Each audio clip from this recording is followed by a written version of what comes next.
Abibo na-eje agba m ihe zoro ezo. Abibo bisa anyị wotu ndị nwe egwu. Anyị enyenu na-ekele mama. Bishop Nweze Ribe ekelele. Ya dịrịnụ mma ho ndị ka anyị. Ọnwụ na-eje gba ha ya egbuchula anyị. Ise. Agha Mbaise achapụtala n'ihe ka iru ọnwa. Adịghị aka mmadụ pụrụ ikpuchi ya ho.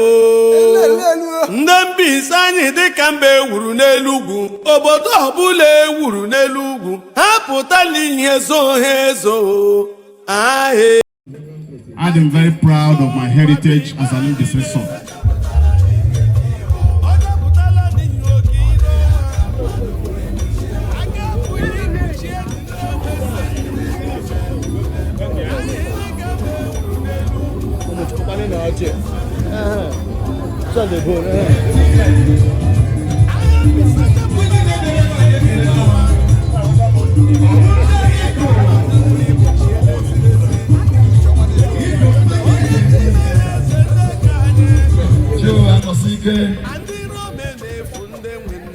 You are doing very well. We are happy with you.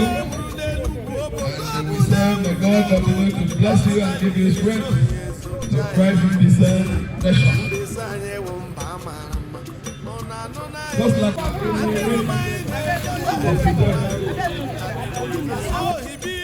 because come the left one, and who you draw headers. This is a Joshua one day. This is my mother Mbaise. On your channel, one Ndi Igbo. Your Majesty, welcome, sir. Where could be? A board member of Resolution Mbaise. Where could be? Welcome, sir. Thank you. Okay, sir. Felix Amadi, where could be? You're welcome, sir. God bless you. Become one. Fast. 10 minutes.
Biko Kambe Lefonya Kamana Baba, His Royal Highness. Eso Hankaboy, welcome, sir. Ike Jemba, God, Kweshikana.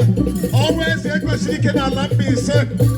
Kweshikana Unity of Mbaise. Kweshikana Mbaise, Kagali, Your Highness. You're welcome, sir. The government doesn't know.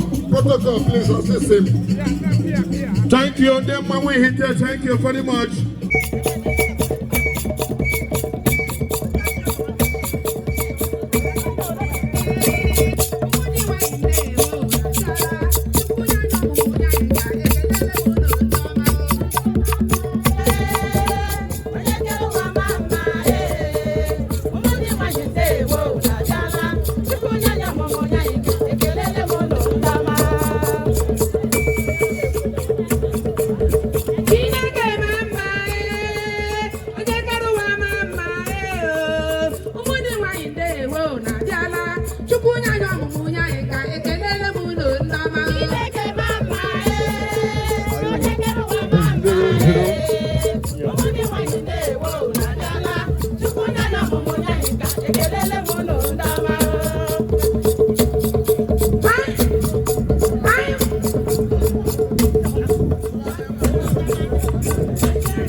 I can see Honorable Casimir there doing the little video.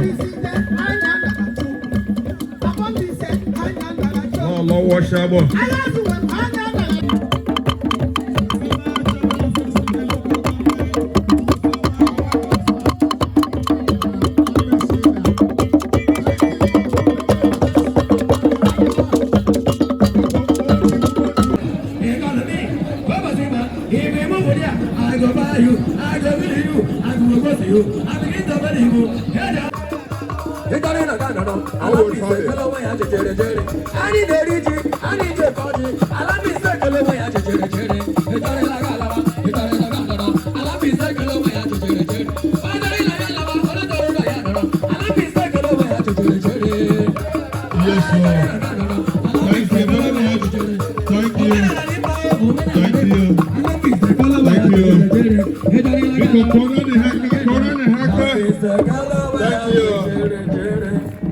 Makers of SOP waters, you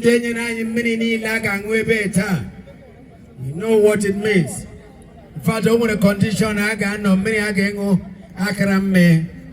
because of auto weather. So Dr. Chukudo Jaye Kelebulegi once again.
Ofire 2 is arriving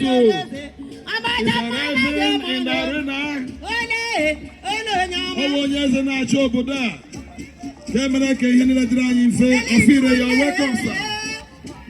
Thank you, ladies and gentlemen. The number one citizen of this great community, our landlord is here today, is Ofire. We welcome you.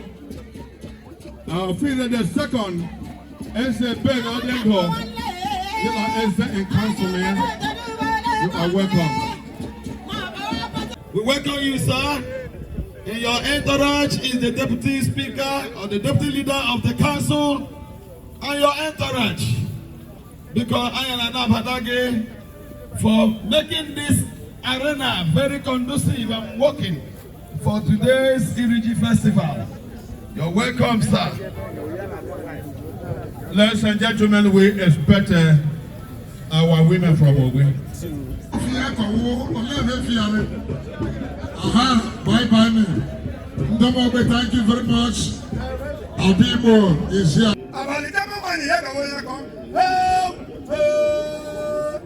Ndi Igbo abadala. Ka Ndi Igbo na-akwado anyị mekwere ka unu mara na enwere Mbaise kitchen usekwu Mbaise ka ị ga n'azụ ebe a nọ na-ekwu okwu ọ dịghị ihe na-anọghị ya ji ahụrụ ahụ ka eghuru eghu ka a ghara agha ka a gwọrọ agwọ ọka na ya plantain na ya nke m na-adịbere show loyi loyi ma ọ nọghị ya count me out.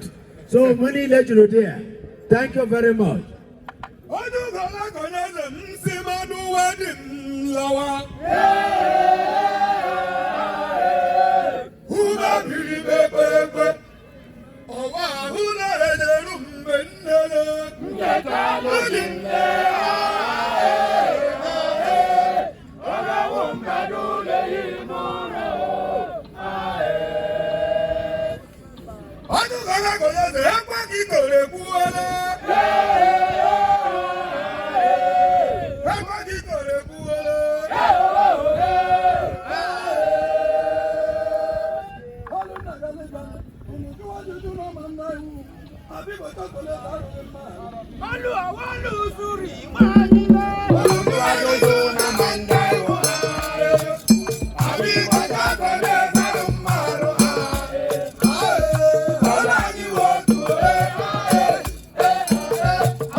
Biko kanda bibo na kechie.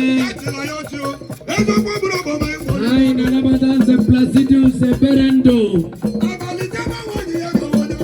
President of all the President General in a Mbaise local government.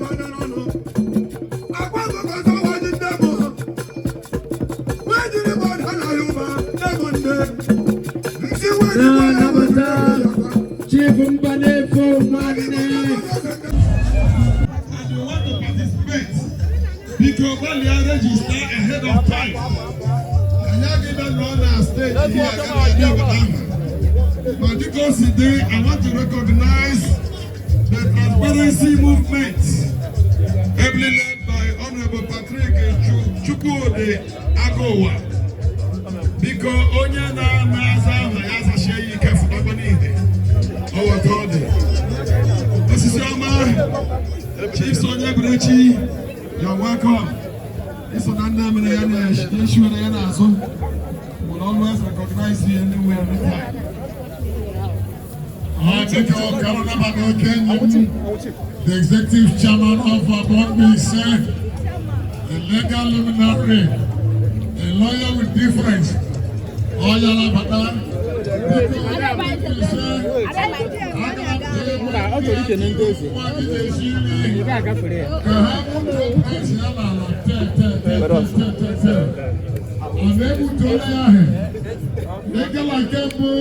King's oil. King's is an ultimate vegetable oil in the whole world.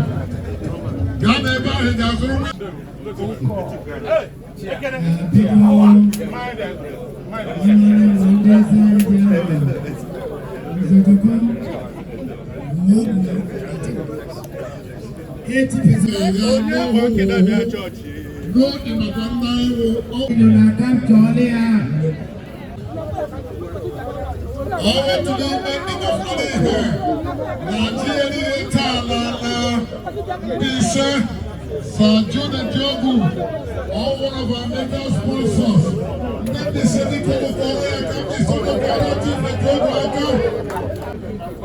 Sometime, Ndi Igbo to Gamelele. So I do the joke once again. You are welcome, sir. I'm just welcome.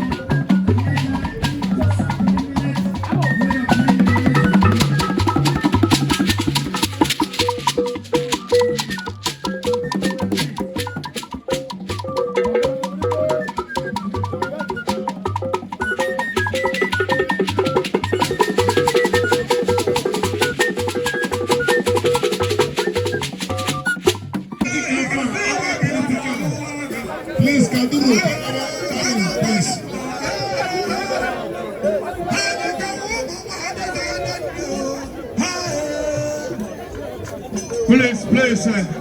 Please, the convoy of our friend Kaduru, please, you can stay back when we receive our brother.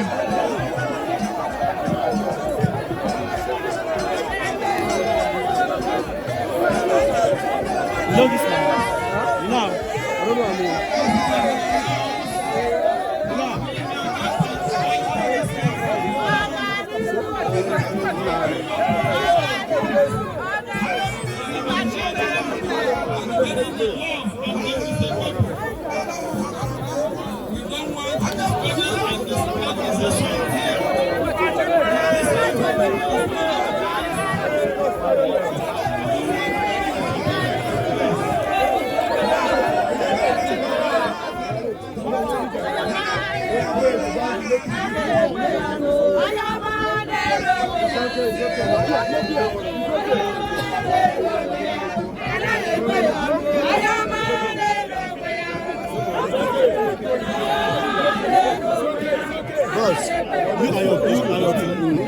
This is an address by the chairman of Iri Ji National Cultural Festival 2025.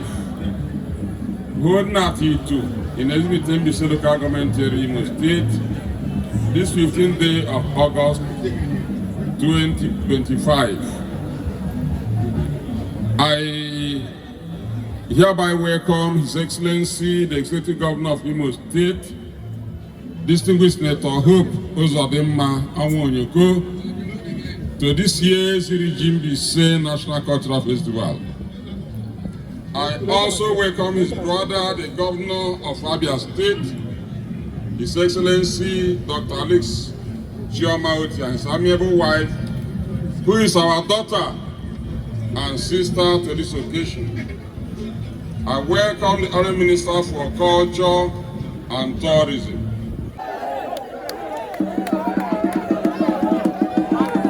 Ladies and gentlemen, when you walk in, His Excellency, Right Honorable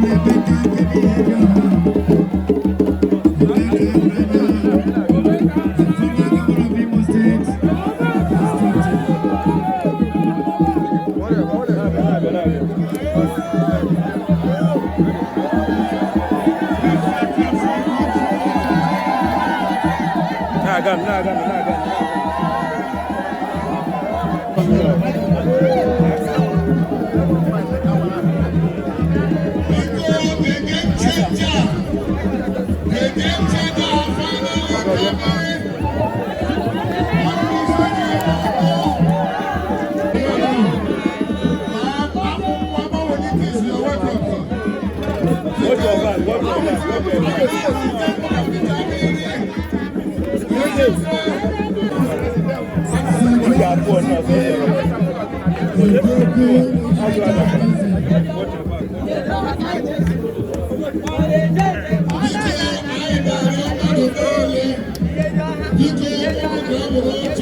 Watch your back. Watch your back.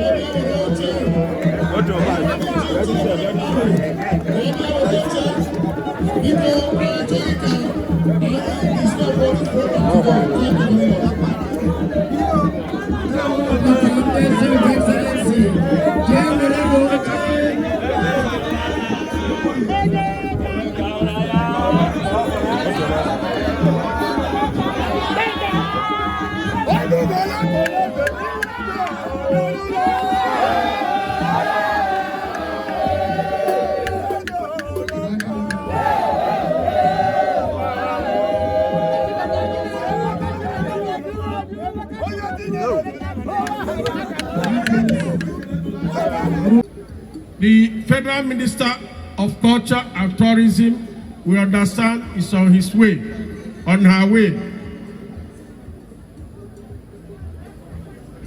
The honorable member representing Ndi Mbaise and Ahiazu Federal Constituency, Honorable Emeka Chinedu, Ayekelelagi. I salute you, sir.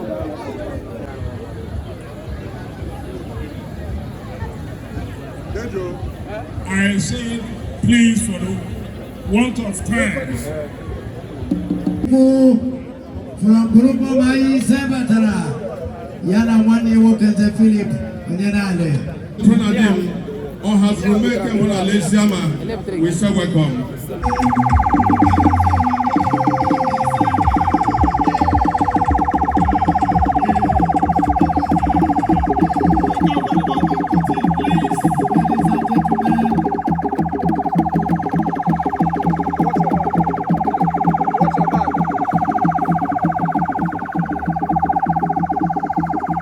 Lady Dr. Iri Ji, Senior Advocate of Nigeria,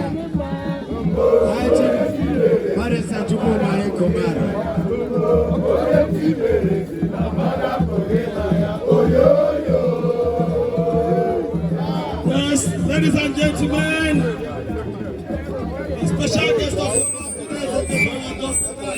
today's national anthem must sound.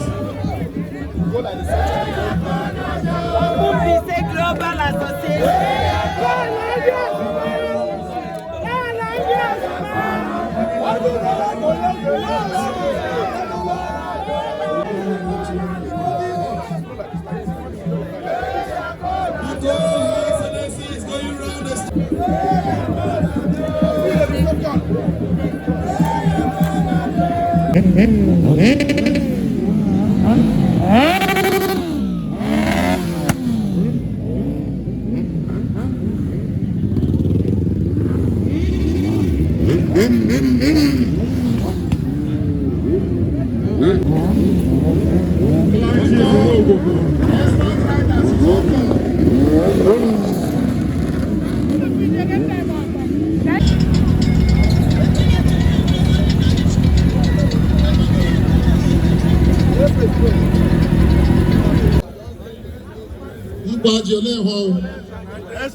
Watch.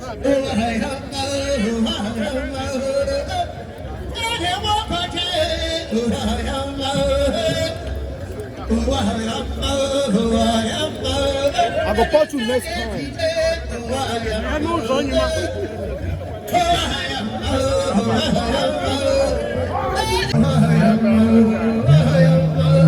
Thank you.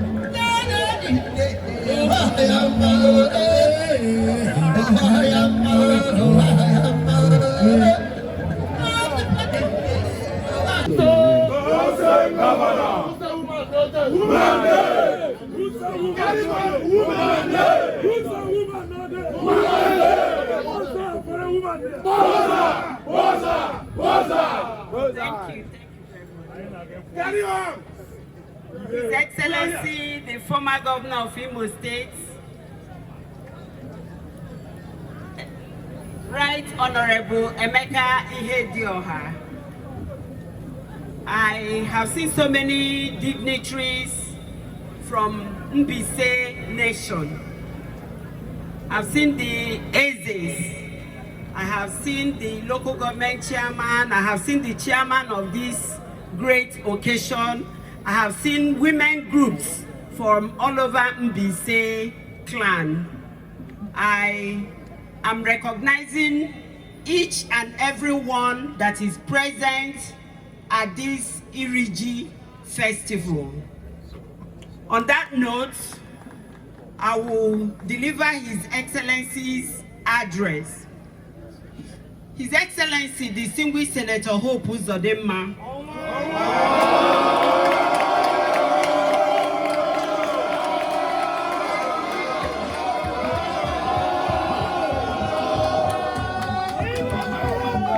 ezigbote gọvanọ anyị.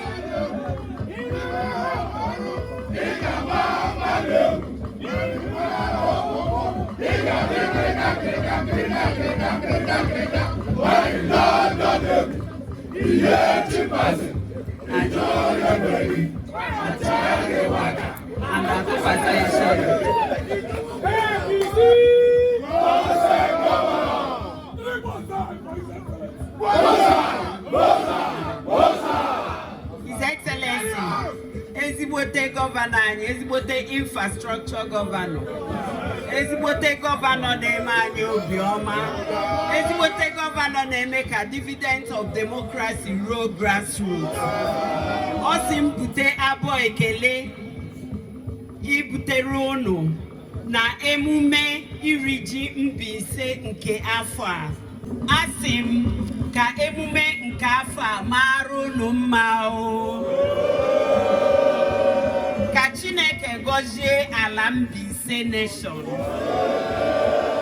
Ka Chineke gọziekwara n'anyị ala Imo State.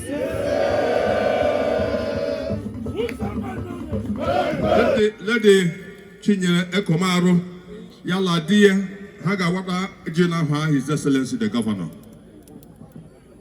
Biko onye ọbụla nyetụ ohere ntakịrị. Excuse me. Anyị chọrọ ka ndị eze mepee ihe banyere Iwa Ji. Eze Ifeanyi. Ana m awa ji a n'aha nke nna na nwa na mmụọ nsọ. Amen. Ana m awa ya onye eze eji Mbaise, eze eji Ezinite, eze eji Ọnịcha mmiri. Awa m ji a n'aha ndị eze eji Mbaise. Onye ọbụla riri ji a ga-eri ogologo ndụ. Amen. Aka na anyị nọ. Ise. Unu ji okwu ọma bịa Mbaise. Ise. Unu ga-ajụkwa ụkwụ ọma ala. Ise. Chineke ga-agọzi unu. Ise. Gọzie His Excellency our Governor. Ise. Gọzie unu. Gọzie mmadụ niile bịara nga taa. Ise. Afọ awa afọ ọma. Yes, sir. Afọ udo afọ ọganihu. Yes, sir. In Jesus' name I pray. Amen. Eze Reginald Amadi Obombo Nkobetiti ga-ekwu okwu n'aha ndị eze chi Mbaise. PHF. Igbo mmanụ Mbaise mmanụ Igbo mmanụ Nigeria ekelele m unu.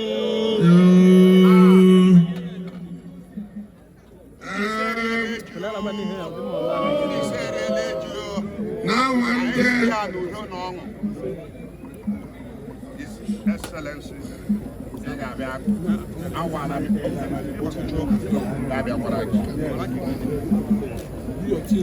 Now and there upon the city Moao as a Reginald Anote Eloba Ugwebulem Amade Obo na Waraji Obo Mbobe Titi Obo and His Excellency Owa Yoko Nekele our deputy Yela Enyukwai Oje Ekomaro Owa Mekuru Aro Ayaka Pudiko with you Ogazra Monoha Jesus. Amen.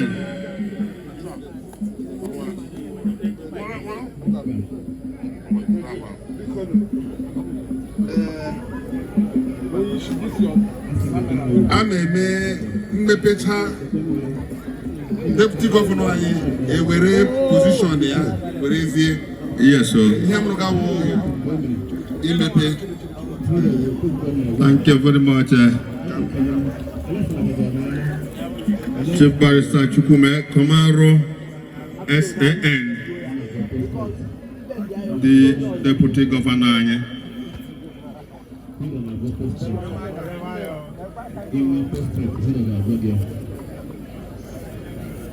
Onye ọgwọ nọ ọrịa galachere, onye hero galachere.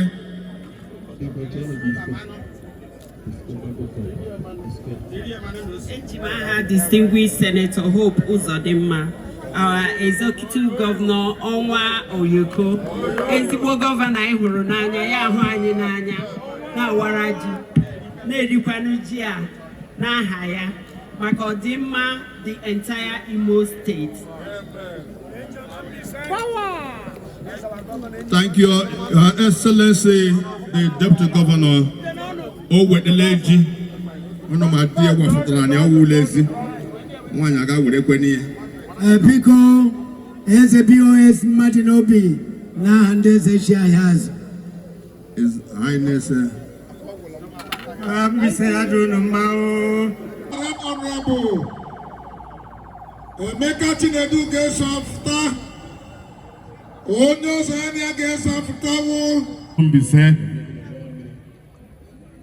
ya na ndị otu ya niile kelee ndị eze anyị niile ha furu nwa ndị ọdọ ma ụmụ ha shiwechara ọnya ebe ọwụla ha gara ha fuke ọnya mana sị ka ha ebe dakwere m na Mbaise okwu ndị eze unu emene nwanne m nwoke nwa afọ Mbaise na-eji eme ọnụ onye nọchite anya ndị ahịa azụ na ndị Zenith Federal Constituency Honorable Emeka Martins Chinedu. Biko ndị ụmụnne anyị dị na House of Assembly, ndị Council Chairman, ọha na eze ndị Mbaise niile, biko ya gajiere unu. Biko ka anyị ghọta hwa anyị bịara taa. I am very proud of my heritage as an Mbaise son. And that is why one will and them be same ejimeti ya kanimi. One will and them be same. What will I back on? I gave him Nishoche and Obido Ita came when no secondary school. I came out of politics song and Oba Namuru, Brandebeka Yuru.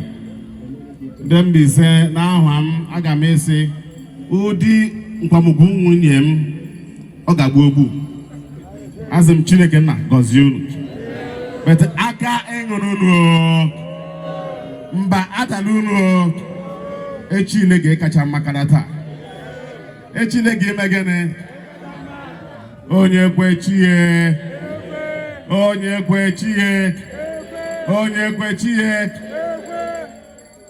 biko ekpere anyị mgbe ọwụlawo Chineke na-enyere anyị ụzọ nye anyị ama otu anyị ji bịa ebe n'udo ọ gakwa idu anyị alahụchi ebe ọbụla anyị lahụchi maka anyị hụnanya Chineke nna nwere n'ebe anyị nwa ndị Mbaise nọ otu o ji mee ala anyị eghere ọnụ ala anyị enwe ike ruoro anyị isi kwee ka ụmụ nọ n'obodo ruo ebe ka anyị ala anyị abịala eju ndị ya ba no mgbe o kwesịrị ịnọ ni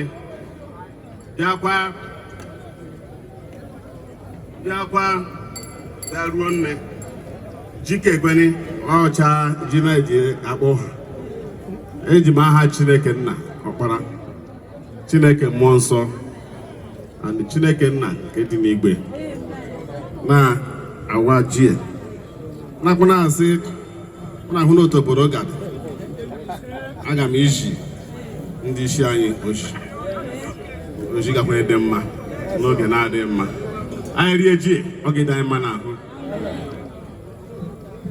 ihie aga iri anyị otu mgbe uhe afọ beda a gakwa izuko ebe riekwe ji Chineke na-adụ anyị n'ụtụtụ n'ehihie n'abalị n'aha Jizọs Kraịst bụ onye nwe anyị.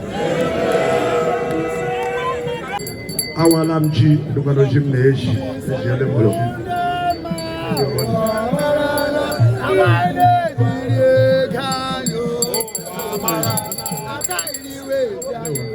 biko dara donero ihe Emeka Chinedu na awara ji anyị na-akpọ onye na-awa ji na ndoko Brooklyn Iri Ji Ọhụrụ Baba ji Iri Ji Ọhụrụ Baba ji